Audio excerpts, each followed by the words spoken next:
and welcome to Bloomsbury Festival's Discovery Hub. My name is Ellie and I'm going to be taking you on a tour through all the exhibits, activities and science experiments here at Senate House in London.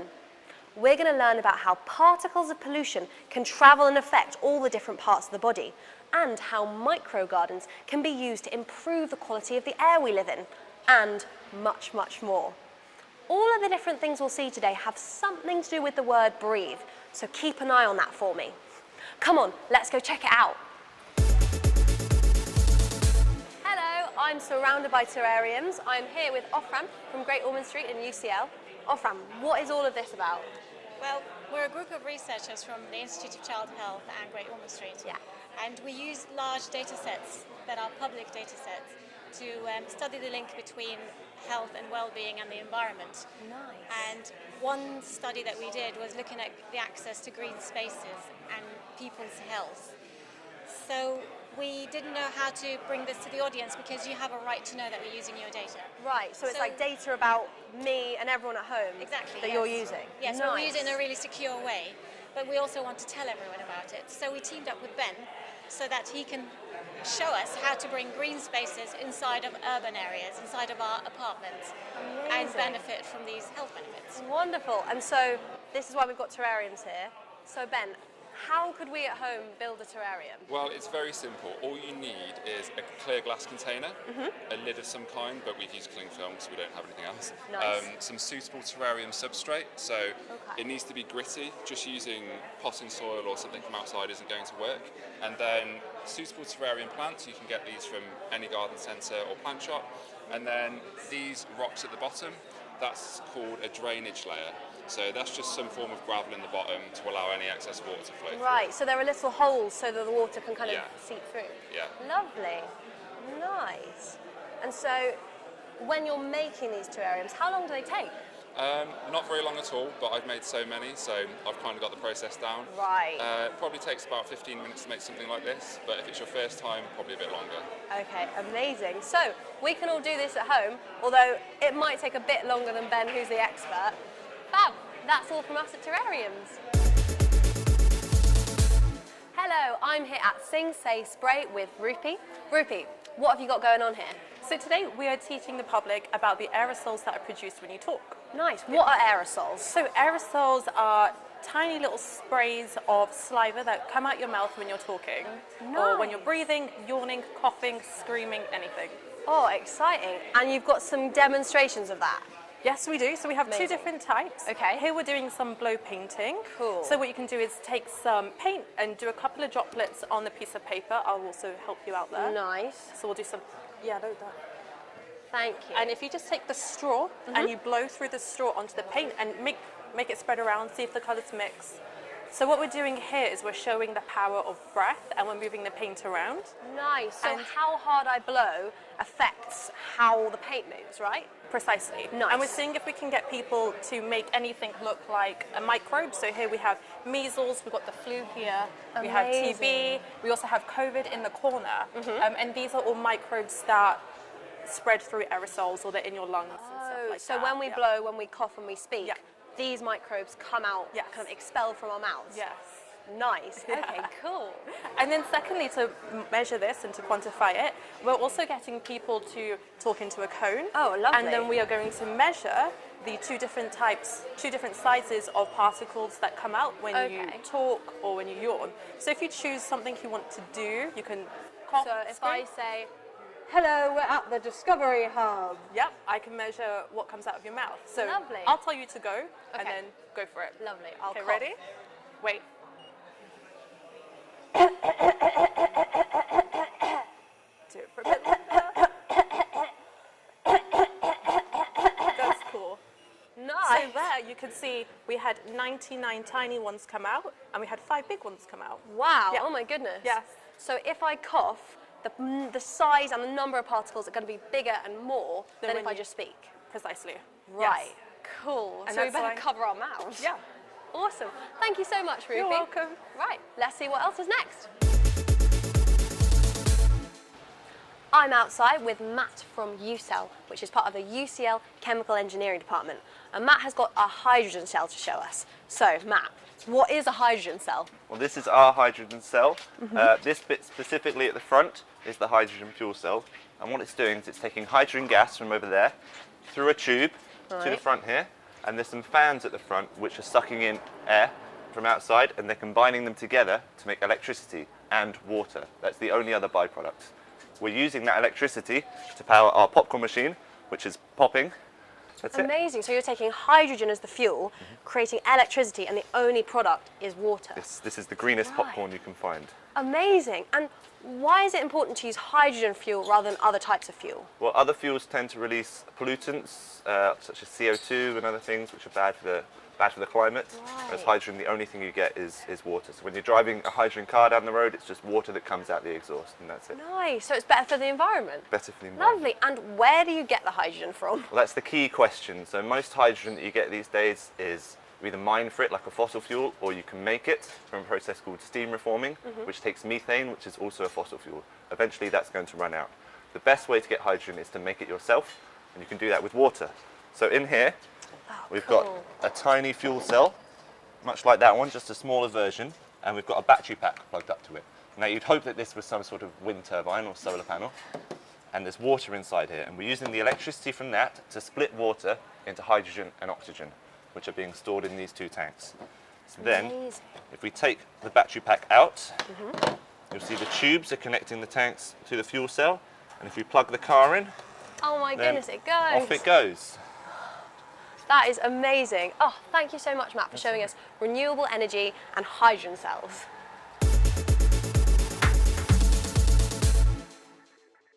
I'm now with Luke at Chill. Luke, what is Chill? Okay, so CHILL stands for Children's Health in London and Luton. We're a longitudinal research study looking at whether London's ultra-low emission zone is effective at improving children's lung growth trajectories. Nice. And we're also looking at whether air pollution is related to children's cognition and mental health. Cool. And how do you do that? Well, so we go to just over 80 schools around London and Luton, and each year since 2018 we've been measuring their lung function through forced spirometry. Oh, and what's that? So it's a big machine Yeah. that essentially sets up on a table, and the kids take a really big breath in and they blow out into the machine, and we're measuring many things such as their lung volume, how much air they get out in the first second of breath, and all these things help build a good picture about their lung health and growth. That is amazing. And then what else do you do? So we also measure their cognition and mental health, so that's a separate visit where we go over to the school, we have our computer tablets, kids do a load of memory games, reaction speed, and then they do a mental health survey at the end. And it helps us tell us about how air pollution is related to their cognition and their change in mental health levels. Amazing. Now, this looks really fun. Can we have a spin? Yeah, of course, go Amazing. for it. Okay.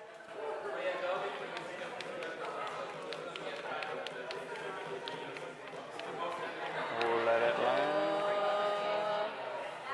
Okay, the CHILL study. Okay.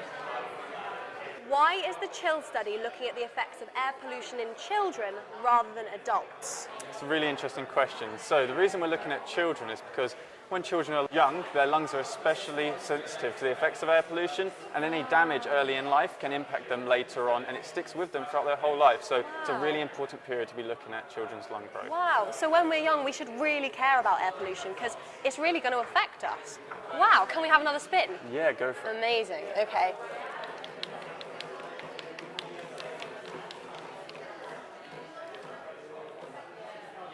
True or false? Okay. True or false? There is a safe level of air pollution. I'm going to guess false. That There is isn't. correct. There is no safe level of air pollution. Although less is ideal, we really need to cut it down as much as we can, because the WHO estimates that there are 7 million premature deaths caused by air pollution annually. So really, there is no safe level, and we need to reduce it as much as we can. Wow. Thank you so much, Luke, for talking to us. This is so important. Awesome. Thank you. Thanks, guys. I'm now at DOT Hub with Liam, Ernesto, and Yuinja. So, what is all of this about? Well, Ellie, are you interested in the brain? Yes. Well, right next to you there, you have a brain. Okay. That is an adult brain, a fully grown adult brain. And it's really cool. I really like brains. And right next to that, we've got another brain. But this isn't an adult brain. This is a newborn baby brain. And you can see there's a huge difference in Yeah. size, in shape between the baby brain and the adult brain.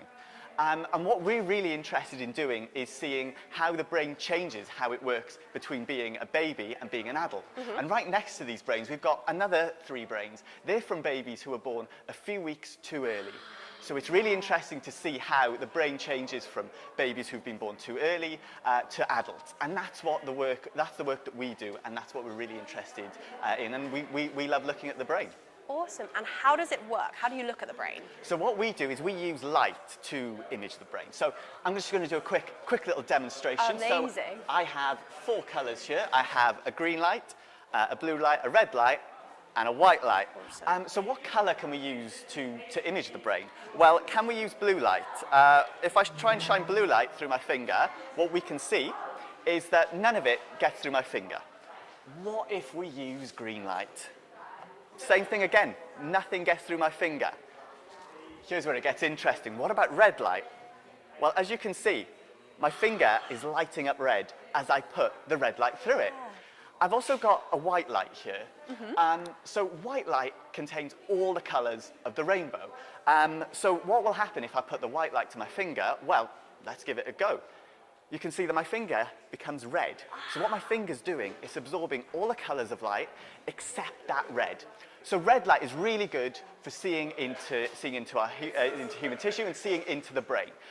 So we've got my fantastic work friends here. We've got Yunja, and he's got a light on his head, and he's also got a detector. So what we're going to do is we're going to shine light into Yunja's head, and we're going to see how much of that light comes back, and that will tell us how much oxygen is being used in Yunja's brain. So at the moment, Yunja's just relaxing, he's taking some deep breaths, but soon we're going to get him to do some math sums. And what will happen is his brain will be using energy, using oxygen, and hopefully we'll see what that looks like on the screen. So at the moment, we can see different sorts of blood in his brain. So there's the blood with oxygen, that's the red blood, that's the red line, and the blood without oxygen, that's the blue line. So what we're going to see is how will that change while we get Yunja to do maths. Are we ready for some sums? And what should we be expecting to see? So what we should be expecting to see, if we do this long enough, is this red line will start to go up.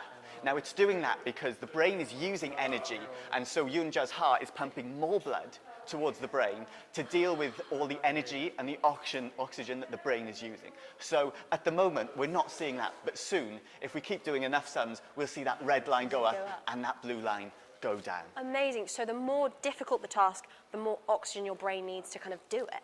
The more difficult the task, the more energy you use, and yes, the more oxygen that your brain needs to do it. That is amazing. And what do we use this for? I'm really interested in using this to look at the baby brain and how the baby brain works and how that changes as babies grow older. And that can help us look at things like how babies interact with each other, with their families, and when they make friends, and also see how they move and how that might be different between babies who've undergone different things in their life. So yeah, but we also look at adults, and yeah, basically we're really interested to see how the brain works and how that changes from babies to grown adults. Amazing. Thank you guys so much. How amazing. Hey everyone, I'm now here with James from Moorfields Biomedical Research Centre. So, James, what do you do at Moorfields Eye Hospital and what kind of research do you do? We were inspired for Bloomsbury Festival by the theme of breathe. And we wondered if there were links between air pollution that we all breathe in cities like London and our eyes. That's so interesting because you think of pollution, you think of like the lungs or the brain, but actually realising that pollution can affect our eyes as well is so crazy. So how does that happen? What's going on? And it turns out it's all about particles. It's about what we breathe in, how that gets into our bodies, and then once it's in our bodies, the harm that those very, very tiny particles can do all over our body, because they once they get into our bloodstream, they basically go everywhere. Wow. So then we started to think about, well, what are these particles? How big are they? How do they get into the body? Can you see them or not? And so we came up with a game, this activity, which is exploring the different sizes of particles and how small is small, because everyone thinks of, tiny, tiny things, but actually there are things that are tiny and there are things that are so tiny that they're basically microscopic. Right, so we can't even see them. We can't even see them. So this is our activity. Okay, so we're going to have which a guess, aren't we? Yeah, so we've got 12 particles ranging from things that you can see. So the largest things, so things like a grain of sand. And right down to absolutely tiny things that you could never see with the naked eye. You'd need a microscope to see them. And so the aim of the activity is to figure out the order from the very biggest to the very smallest. Well, I want to start with salt, because salt I can see and I think will be big. So I'm going to put it at the biggest, and then help me out because I'm going to struggle. Okay, so things that are really small, going to get into your body, maybe viruses. So maybe the coronavirus. So and that's gonna be really coronavirus small. we'll put right down on the end. Amazing. And one thing that's particularly important for pollution is diesel soot particles. So Soot. that's really small. Now you can breathe that in. So that's going to go into your lungs. So So that's I'm going to going to be put really that small. as very small, because that will be smaller than respiratory droplets, Yeah, right? that's your breath that's coming out, the water droplets that are coming out your lungs. Nice, So like saliva and things. yeah, so Amazing. Okay, I'll put that there, which exactly. leaves grain of Pollen. pollen. yeah, which causes all sorts of irritation and things if you breathe it in for lots of people. Hay fever if you've got it. Okay, so now Amazing. you've got all the particles in order. So let's see how you've done. Okay. Let's reveal the answers. And congratulations, Nice. you've got 12 out of 12. And so what should we at home be thinking about when we're thinking about our eye health? When it comes to pollution, anything you can do to reduce your exposure to air pollution is going to help your health in general, including your eyes. So there's lots of things you can do to reduce your exposure to air pollution. And that goes for your health in general. But when it comes to your eyes, one thing you can definitely do is, if you have any issues with your eyes, make sure you get them checked out. Lots of people don't go to the optician until they're much older, but it's really important, if you have any problems with your eyes, go and see an optician, because it might be something serious. Thanks, James. Right, we should all go get our eyes tested after this, just in case. I am here with Snigdha, and we are both in our lab coats now, because we are about to learn about something called an MRI scan. So, what is an MRI scan? So an MRI scan is a special picture you get from an MRI scanner, and it's a special machine that we use that takes pictures inside the body using lots of magnets. Amazing. Awesome. And we've got a little demonstration here, don't we? So, how does it work? So I'm going to show you how it works with our friend Dino over here. So Dino's got something wrong with him, unfortunately, and we want to find out what that is. So we're going to just lie him down here and pop him in the scanner. And you can hear all the kind of noises that it makes when you're inside it, and right now it's taking lots of pictures of Dino. Quite and loud. We can look at one of the pictures. So yeah, it is quite loud, but now that we've got the picture, we can see. So if you have a look, you can see Dino's brain over there. Amazing. And then you can even see his stomach. And I think we want to look closely at his stomach, because that's where I think that there's something wrong. Okay. So I'm going to have a little zoom in. And if you look closely, you can see that dark round thing. That's what's supposed to be there. There's something wrong with Dino. So now that we know where to look, Amazing. we can take him back out. And then when we turn him over, we can then have a little look inside and see what's wrong. And so that's not supposed to be there. So Dino ate a bouncy ball that he shouldn't have, and now he's much happier. Amazing. So we can use MRI scans to look inside the body and find things that should or shouldn't be there? Exactly. So if someone's got an illness or something wrong with them, you can have an MRI scan to get these really good in-depth images inside your body and figure out what's wrong with you. Amazing. Thank you so much, Snigdha. Yeah, thank you. I'm now with Emma, who is going to talk to us a little bit about artificial intelligence and lungs. So, Emma, what have we got here? Well, what we've got here are two pictures of lungs. One that's quite normal and one that's clearly very abnormal. Right. We can see that quite clearly here.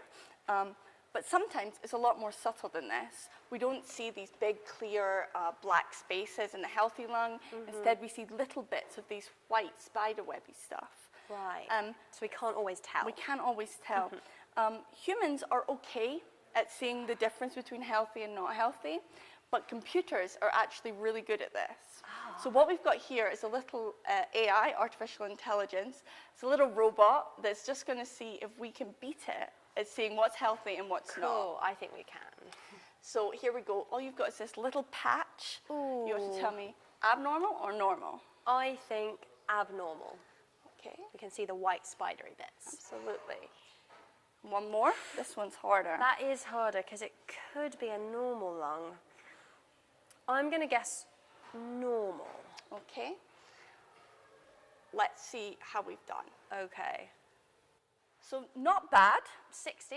That's But, pretty good. as you can see, the robot did better. Oh, the robot did beat us. So is this the case most of the time? Yes, nowadays artificial intelligence is actually really smart, and it can do a lot better than humans in most imaging.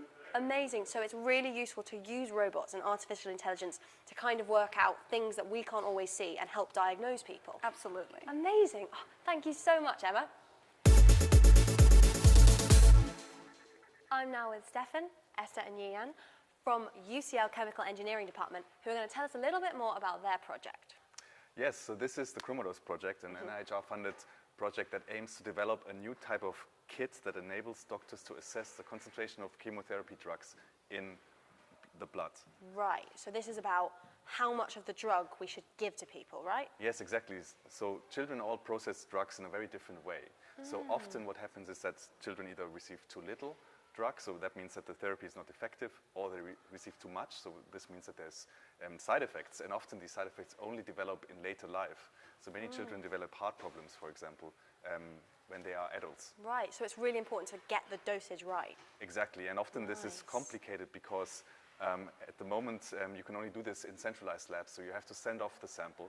So basically nurses and doctors don't know immediately how quickly that patient is processing the drug. And often the drugs also deteriorate or degrade by the time they arrive in the lab. So this means that actually personalized treatment is not part of the current good practice, and we want to change that. Nice. So how are you going to change that? So this is actually a relatively simple process that we developed in our lab. It's based on chromatography.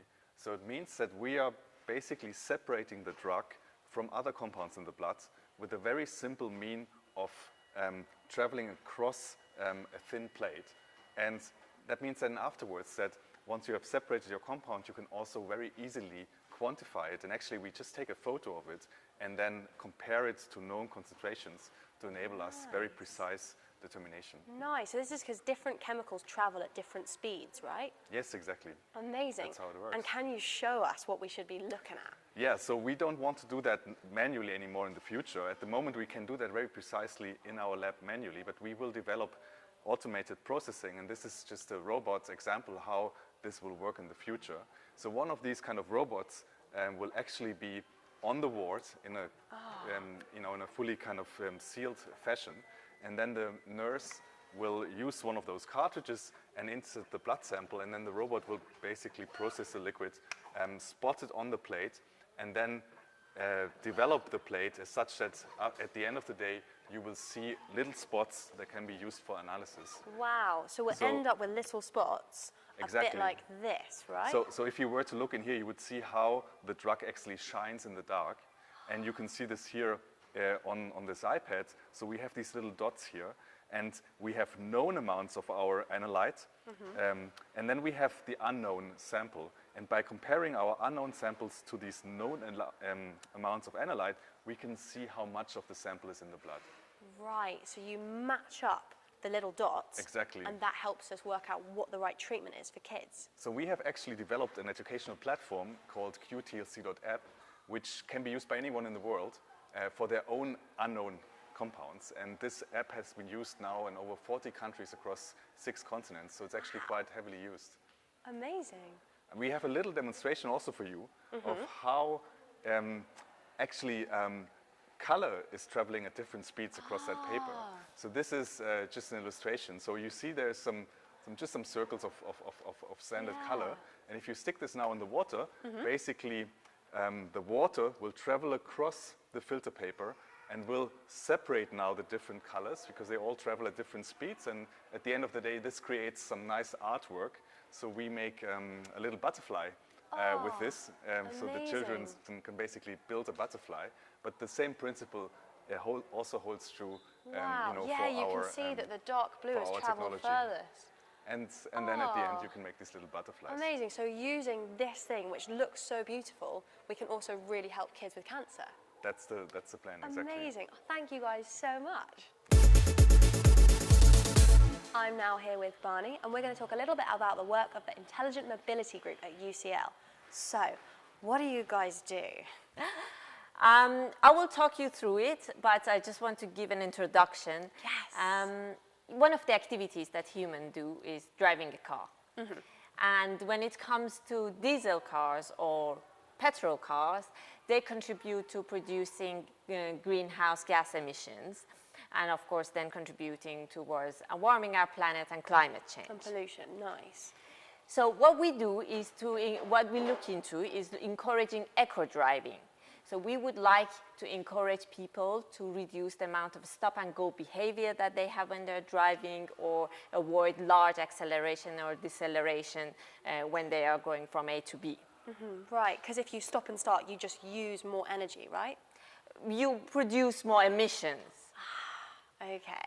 In these cases. And of course, when it comes to optimizing your behavior, information about other vehicles within your short or long horizon in the network, or information about traffic signals ahead will be helpful. So we make use of those information to communicate to the driver how to optimize their speed, for instance, when they are traveling to their final destination. Amazing. And what have you got here? So here we are actually having a case study for electrical vehicles. In the case of electrical vehicles, we have two issues. One of them is the limited range of the battery and the long time that you would require to charge a battery if you run out of battery. So you have to charge up the electric cars, but then it takes a long time to charge them. Exactly. Right. So one way to extend the range of the battery is to actually look into how you're driving and optimize the way you are driving. Right. In here, we have a case study where you need to go around the lab in 2 minutes, but you are assigned to the task of going around the lab with the idea of reducing or consuming the minimum amount of energy. So here you see how much energy you have consumed or used as you were going around the lab. Amazing. Wonderful. And you've also got kind of haptic technology that you use in some of the seats. So what is haptic technology and how does it work? Yes, so that is in the theme of connected and autonomous vehicles. You know, we are moving towards having fully autonomous vehicles on our roads, but until we get there, for part of the journey, the vehicle will ask you to take back control. And in the existing cars that we see outside on the roads, they are communicating this information to the driver using visual or audio feedback. So you see a small signal on the dashboard indicating that you need to take back control, or you hear a beep that you need to take back control. Right. What we do that is different from what exists is making use of another sense of humans, sense of touch. Cool. So we have embedded a number of robotic structures on the sides of the driver's seat, and they get activated when we want to indicate to the driver that you need to take back control. Right, so if it's an automatic car and the car is driving itself, but actually you need the driver to take back control, there's like a little sensor in the back that the driver will feel, and then they'll feel, oh, okay, right, I'm driving myself now. Exactly, so that's another stream of information that the driver receives, and that's sort of an intuitive way of indicating to the driver that now you need to come back to the loop of driving and take control. Amazing, and thank you so much, Barney, that's amazing. Thank you very much, thanks for having us. Of course. I'm now here with Sarah, who is going to show us a little bit about how robotics is useful in surgery. So, how does this work? Well, let me explain you first how surgery was done at the beginning. So first, the surgeons used to have all the instruments and direct access to the patient, so they were able to use the touch sense in order to differentiate the different tissues that they were working with. That means healthy tissue from also not healthy tissue. However, now we move to another approach, which means smaller cuts, which means lower blood loss and also faster recovery time from the patients. Okay, Yeah. right. So, but you know, I'm a roboticist, so in our field, what we have done, we have put these instruments in a robotics system, and now the surgeon is controlling these systems using a console. So as you see, there is no direct contact between both of them. Right, so it's really useful because they can make these tiny little cuts. Exactly. But they're not actually working on the patient, they're on the machine. Exactly. Right. But the main problem now is that they cannot use their hands, the touch sense, in order to evaluate what type of tissue they are working with. And that's where our research I'm gonna have a try.